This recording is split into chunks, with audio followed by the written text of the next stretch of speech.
Bismillahirrahmanirrahim. Assalamualaikum warahmatullahi wabarakatuh. Alhamdulillah. Alhamdulillahilladzi nawwir qulubana binuri ma'rifati wal yaqin wa adkhilna ma'al awliya'i was sholihin. Wassalatu wassalamu ala sayyidina Muhammadin Nabi Sayyidil Mursalin wa ala alihi wa sahbihi rasulillahi ajma'in. Faqala Allah Ta'ala fil Qur'anil Karim, A'udzu billahi minasyaitonir rajim. Bismillahirrahmanirrahim. Sanurihim ayatina fil afaq wa fi anfusihim hatta yatabayyana lahum annahul haqq. Wa fil ardi ayatul lil mukminin wa fi anfusikum afala tubsirun. Wa'lamu anna fikum Rasulullah. Shadaqallahul azim. Bapak Ibu, saudara-saudara dan anak-anak kami jamaah tauhid yang dirahmati Allah. Setiap ibadah dan ketaatan yang kita kerjakan, maka hendaklah seluruh ibadah dan ketaatan yang kita kerjakan itu didirikan di atas pengenalan diri kita ini kepada Allah atau ma'rifatullah. Maka itulah ibadah yang diterima dan dipandang oleh Allah Subhanahu wa ta'ala. Makanya dikatakan oleh baginda Rasul Nabi Muhammad sallallahu alaihi wasallam,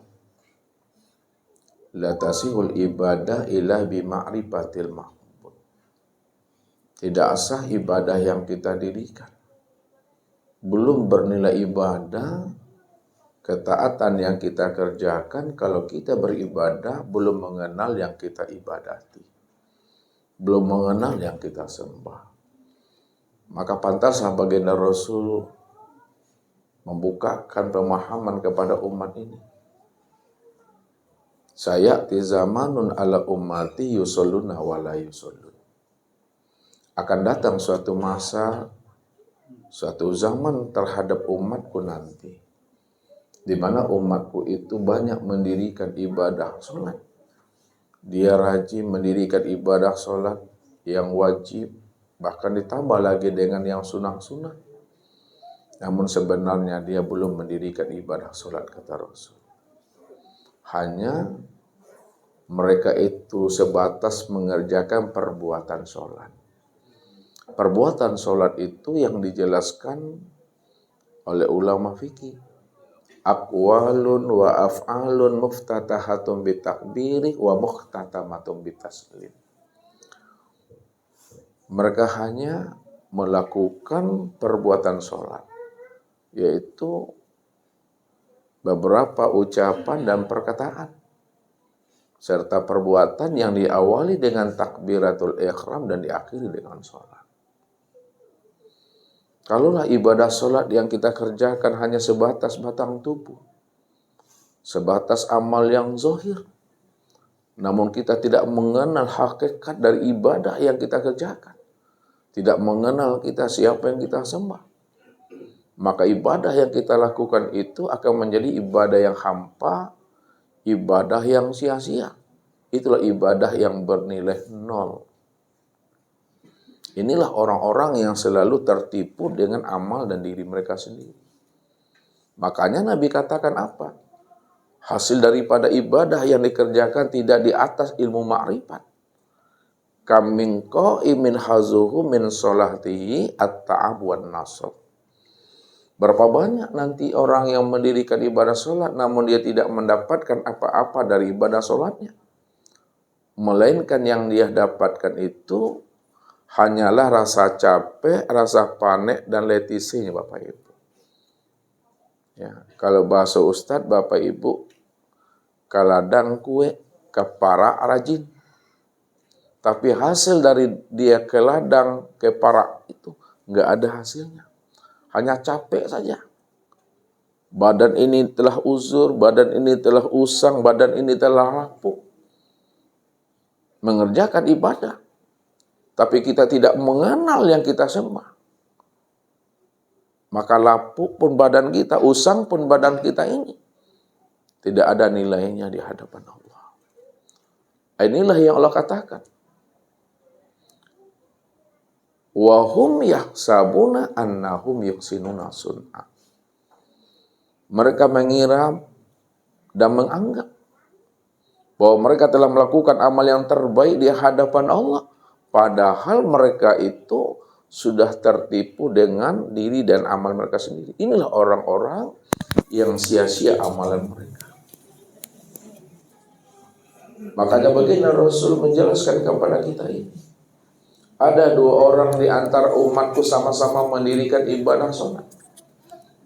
Cara tegak berdirinya sama. Cara rukuknya juga sama. Cara i'tidal sujud dan duduknya mereka sama. Enggak berbeda Bapak Ibu. Akan tetapi kualitas sholat mereka berdua bagaikan langit dengan bumi. Kenapa Nabi mengutarakan seperti itu? Cara berdirinya sama, rukuknya sama, i'tidalnya sama, sujud dan duduknya sama, namun kualitasnya seperti dan bagaikan langit dengan bumi, jauh. Karena ada yang sholatnya mengenal Allah. Ada yang sholatnya bermakrifat kepada Allah.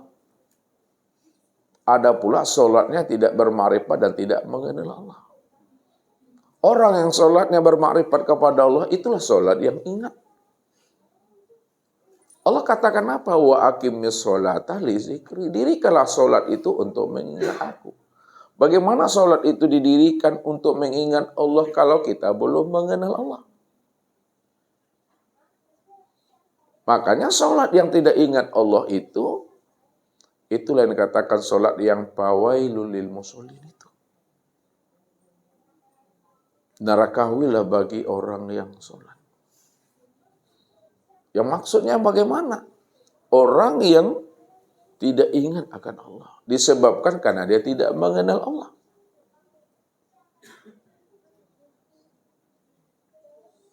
Maka selama dia beribadah, selama dia melakukan ketaatan, katanya kepada Allah, namun dia tidak mengenal akan Allah, maka ibadahnya itu akan menjadi ibadah hampa dan sia-sia belaka.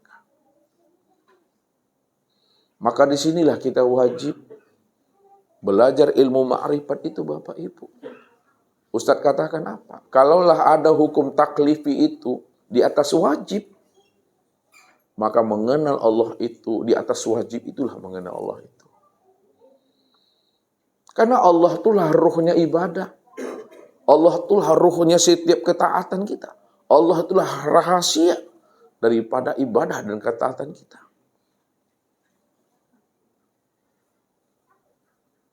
Makanya jikalau kita tidak mengenal akan Allah sebagai ruhnya ibadah dan ketaatan kita, tentu ibadah kita akan menjadi hampa. Ini yang kita pelajari. Ini yang kita mesti mengerti. Mesti ada azam niat yang kuat di dalam diri untuk bagaimana kita bisa mengenal Allah itu.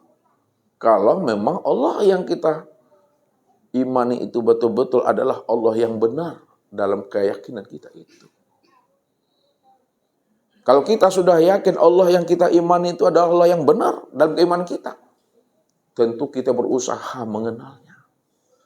Jangan mengenal Allah itu hanya sebatas mengenal nama, huruf, alif, lam, lam, ha, tapi tidak mengenal kita diri yang punya nama.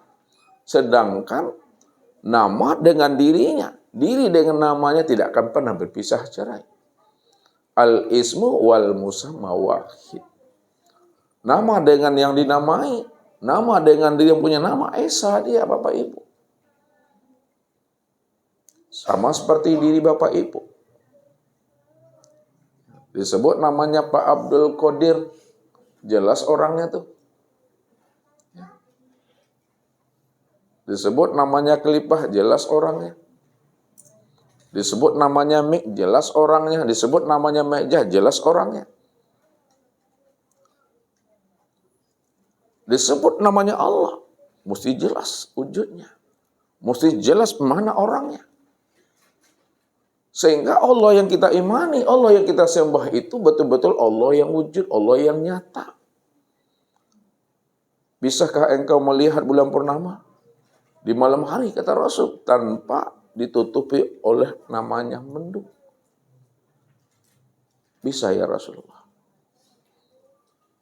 Bisakah engkau melihat matahari tanpa ditutupi oleh awan dan mendung? Bisa ya Rasulullah. Begitulah kamu melihat dan menyaksikan Allah yang nyata itu. Begitulah pemahaman, pengenalan makrifat kita kepada Allah.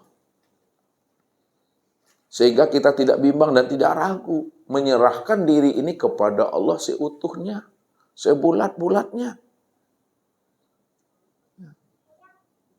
Tapi kalau kita tidak mengenal Allah dengan pengenalan sempurna, zahir dan batin, bagaimana Bapak Ibu akan menyerahkan diri kita kepada Allah? Tentu keyakinan kita, keimanan kita itu tak mantap karena kita tak mengenalnya. Tak tahu kita bagaimana kepribadian Tuhan itu. Tak tahu kita bagaimana sifat Tuhan itu. Tak kenal kita siapa Tuhan itu yang sebenarnya. Apa bedanya Bapak Ibu ketika ada seseorang datang ke rumah Bapak Ibu? Dia bukan tetangganya Bapak Ibu. Ya. Lalu oncong-oncong saya Bapak Ibu. Lihat oncong-oncong. Pak dulu lihat oncong-oncong tuh. Mendudu-dudu saya tuh. Datang ke rumah Bapak Ibu. Bapak Ibu, maaf Bapak Ibu, ambo pinjam apa kuci oto. Ndak ada kuci oto, ndak ada Bapak Ibu kuci onda lah.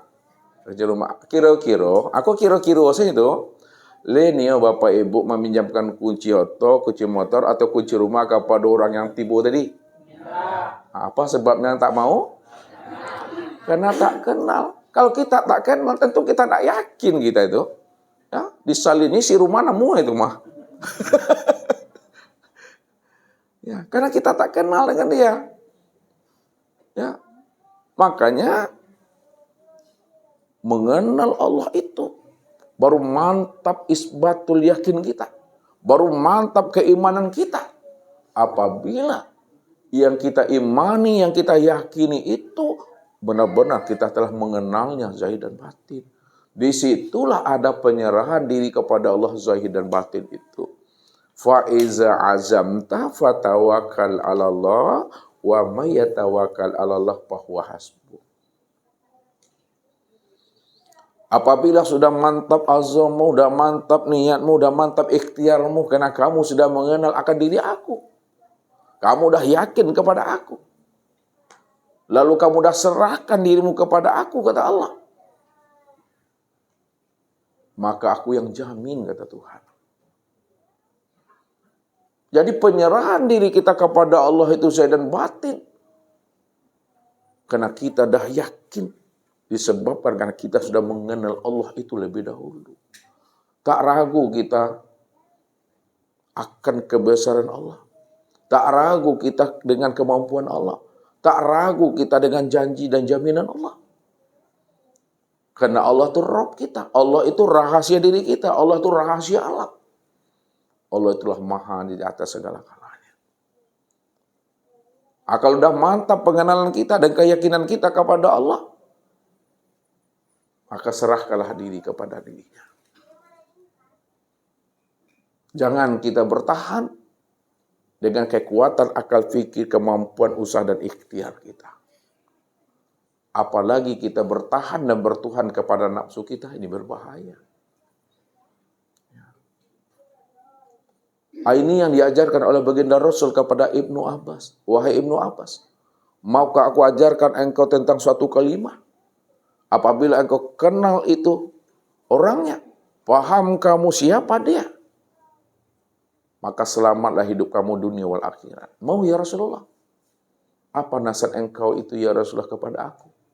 Apa kata Rasulullah? Wahai Ibnu Abbas, peliharalah Allah.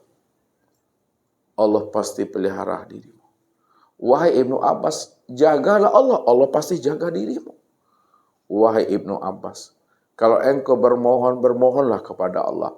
Kalau engkau minta tolonglah kepada Allah, Allah pasti akan menolong dan membantu dirimu. Siapa dia ya Rasulullah? Itulah yang menjadi rahasia alam.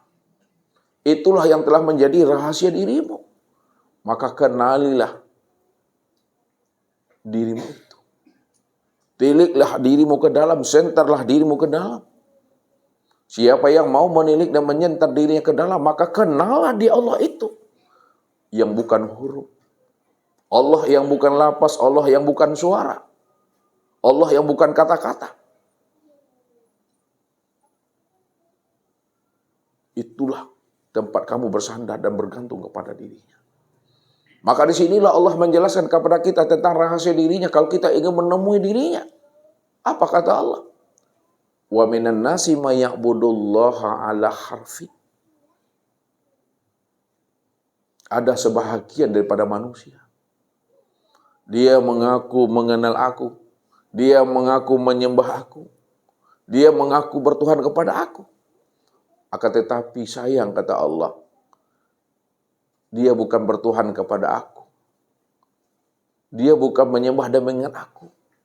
Akan tetapi yang disembahnya, yang dipertuhankannya adalah huruf Allah, lafaz Allah, tulisan Allah. Apakah huruf dan lafaz Allah itu yang Allah Bapak Ibu? Apakah kata-kata dan tulisan Allah itukah yang dikatakan Allah? Kalaulah huruf Allah, lafaz Allah, tulisan Allah, huruf alif, lam, lam, ha itu yang kita katakan Rob, kita katakan Tuhan. Lalu kita tanamkan dalam pikiran kita. Kita hunjamkan ke dalam hati kita. Itu yang kita katakan Tuhan, lalu itu yang kita sembah. Berarti selama hidup kita, kita telah menjadikan lafaz dan huruf Allah itu menjadi berhala di dalam hati dan pikiran kita. Ini yang syirik yang jali itu. Syirik yang nyata. Makanya siapa yang tidak mengenal Allah, maka dirinya telah dikatakan namanya junub batin itu. Itulah diri yang najis sebenarnya. Disebabkan karena dia menyandingkan Allah dengan keakuan diri sendiri. Ini yang dikatakan Rasul, ujuduka zambun. Adanya pengakuan dirimu yang merasa dirimu itu yang ada. Allah wujud. Lalu kamu ngaku pula merasa dirimu yang wujud. Allah sama, kamu merasa pula dirimu yang sama. Allah basar, kamu ngaku pula dirimu yang basar. Allah kalam, kamu mengaku pula dirimu yang kalam.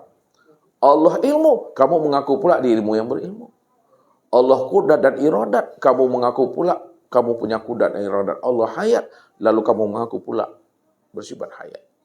Ketika ada pengakuan diri, pada saat itu, itulah yang dikatakan diri kita itu najis batin itu. Innamal musyrikuna najasun. Orang yang musyrik, yang telah menyandingkan dirinya dengan Tuhannya, itu adalah najis. Maka supaya diri kita tidak syirik, supaya diri kita tidak najis batin, keluar kita dari keakuan diri kita. Jangan ada diri yang merasa wujud. Jangan ada diri yang merasa bersifat. Akuilah Allah itu yang wujud, akuilah Allah itu yang bersifat. Ingkari diri kita ini, tolak diri kita ini yang merasa wujud dan bersifat itu. Barulah kita bisa diri kita itu benar-benar fitrah dan suci dia. Bukankah diri Bapak Ibu itu ada di dalam tiada? Kalau diri kita ini ada di dalam tiada, lalu yang tiada itu siapa? Ini malam ini yang akan kita buka rahasianya Bapak Ibu, supaya nanti jangan mengaku-ngaku ada pula. Ya. Siapa yang ngaku-ngaku ada, maka dirinya itu telah menjadi berhala sepanjang hidupnya. Inilah orang-orang yang mengingkari akan kewujudan Allah yang wujud dan yang nyata itu. Ulaika alladzina kafaru bi ayati rabbihim wa liqa'ihi fahabitat a'maluhum fala nuqimu lahum yaumal qiyamatil wazna. Barang siapa yang menolak dan mengingkari Allah itu yang wujud, Allah itu yang bersifat, Allah itu yang awal, akhir, zahir dan batin. Dia yang ahad, dia yang tunggal, dia hanya satu-satunya, tidak ada di yang lain selain dirinya. Ditolaknya, diingkarinya, waliqaihi. Dan ditolaknya juga akan pertemuan dan perjumpaan Allah yang sudah nyata pada alam ini. Maka bagaimanapun amalnya yang dia kerjakan selama ini, fahabitat a'maluhum, maka amal itu akan menjadi kosong. Amal itu akan menjadi hampa, tidak bernilai dan tidak berfaedah. Amal yang sia-sia. Fala nuqimu lahum yaumal qiyamatil wazna. Di akhirat nyata dan jelas Allah tidak pandang akan amalnya itu. Ya. Jadi ya, Allah jelaskan dalam surat Al-Insan, hal ata alal insan hina minad dahri lam yakun syai'an mazkura. Telah datang kepada insan, kepada dirimu satu masa dari waktu yang tidak pernah bisa disebut. Kenapa datang satu waktu dari masa yang tidak pernah bisa disebut? Ini Allah bercerita ya tentang rahasia dirinya kepada kita ini supaya kita tahu siapa kita yang sebenarnya.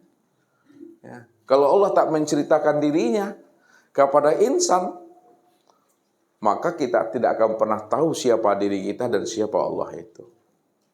Nah, jadi Allah bercerita ini. Ya. Ya.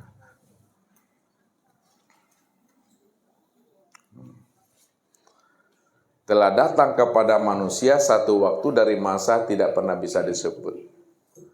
Kenapa tidak pernah bisa disebut Bapak Ibu? Karena pada masa ini belum ada namanya nur. Belum ada namanya sesuatu. Ya. Kalau belum ada namanya nur dan belum ada namanya sesuatu, lalu siapa yang ada? Yang ada itu hanya Dia. Akan tetapi kata-kata yang ada itu hanya Dia juga belum ada. Kalau Dia yang ada, lalu kata-kata ada itu juga belum ada. Lalu bagaimana menyebutnya? Ya diam. Kata-kata diam pun juga belum ada. Nggak bisa disebut. Berarti Allah pun itu belum nggak pernah bisa disebut Bapak Ibu. Singkat cerita Bapak Ibu, Tuhan yang bernama Allah itu belum bernama. Ya. Kalau belum bernama, lalu bagaimana keadaannya di sini? Ya nggak bisa diceritakan, nggak bisa disebut. Ini yang dikatakan dalam keadaan kosong Bapak Ibu. Kosong yang bagaimana? Kosong di dalam ketiadaan. Kata-kata kosong di dalam ketiadaan juga nggak bisa disebut. Tapi kata-kata itu untuk menghantarkan pemahaman kita kepada sesuatu yang akan kita tuju. Sesuatu yang kita tuju itu, itulah yang maha ada itu. Yang tak pernah bisa diucapkan dengan kata-kata lapas dan suara. Dia kosong di sini. Hanya dirinya semata-mata. Kata-kata hanya diri semata-mata juga nggak pernah bisa disebut. Walaupun tidak pernah bisa disebut Bapak Ibu, kita sebutkan juga supaya dia bersifat. Kalau sudah bersifat, insya Allah kita akan paham dan mengerti tentang rahasia dirinya. Sebab kalau tidak bersifat, tidak kita zahirkan dengan kata melalui kalam Ustadz ini, mana pernah bisa Bapak Ibu paham dan mengerti apa yang Ustadz maksudkan dari ilmu ketuhanan itu yang sebenarnya. Sama-sama untuk saya nyawak leh. Paham Bapak Ibu kalau Ustadz diam? Nggak bisa. Ketika Ustaz bercerita, tuh Ustaz udah bersifat tuh dah. Ketika Ustaz bercerita tentang dirinya Tuhan, itu sudah bersifat itu. Padahal dirinya kan tidak bersifat. Dirinya tidak berzat. Tuhan. Tak bisa disebut. Tuhan tuh tak bernama dia. Nggak tinggi channel saya Bapak Ibu, nggak akan tua ya Bapak Ibu. Ya. Tuh, kosong, betul-betul kosong. Kosong dalam ketiadaan. Kalau dikatakan Allah itu, Tuhan itu kosong dalam ketiadaan. Tuhan itu bukan kosong dalam ketiadaan itu. Allah itu dibalik kosong di dalam ketiadaan itu. Kalaulah dikatakan Allah itu dibalik kosong ketiadaan itu, Allah itu bukan dibalik kosong dalam ketiadaan itu. Allah itu dibalik kata-kata kosong di dalam ketiadaan itu, Bapak Ibu. Bisa Bapak Ibu menyambung itu? Enggak kan? Allah itu bukan indak bisa disambung. Dibalik kata-kata indak disambung itu yang Tuhan Tuhan. Itu enggak bisa. Karena dirinya belum bernama. Ya. Dengan nama Allah, maka ketika itu dinamailah dirinya. Ya, dinamai dirinya. Ya, dengan Hu. Dinamai dirinya dengan Hu. Ya. Dia. Dinamai dirinya dengan Zatul Bahdi. Dinamai dirinya dengan Zatul Buhti. Dinamai dirinya dengan wujud hakiki. Dinamai dirinya dengan wujud hak, wujud mutlak. Dinamai dirinya dengan Zatul Hak. Dinamai dirinya dengan Kuni. Dinamai dirinya dengan Kuni bil Kuni.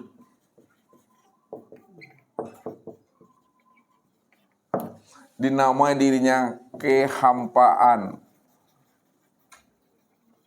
Dinamai dirinya dengan ketiadaan. Dinamai dirinya dengan batin. Ini istilah saja Bapak Ibu. Istilah yang bagaimana? Istilah untuk memahami bahwa dirinya itu yang tunggal, dirinya cuma yang ada semata-mata, selain diri nggak pernah ada. Namun dirinya yang tunggal, yang ada semata-mata, tidak pernah bisa disebut.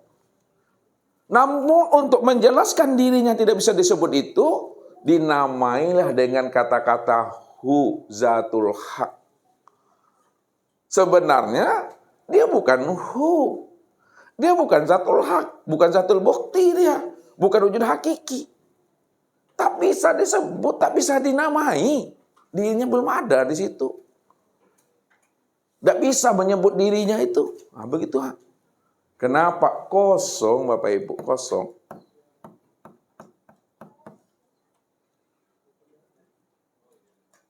Namun dia wujud. Kosong namun dia nyata. Kosong namun dia zohir. Jangan dibilang kosong itu tidak ada. Jangan dibilang kosong itu tidak nyata. Jangan dibilang kosong itu tiada. Nyata, ada, terang dan jelas Bapak Ibu. Cuma belum bisa dikenal pada masa itu. Dia dalam kesendirian. Itu maksudnya tuh. Dia dalam kesendirian.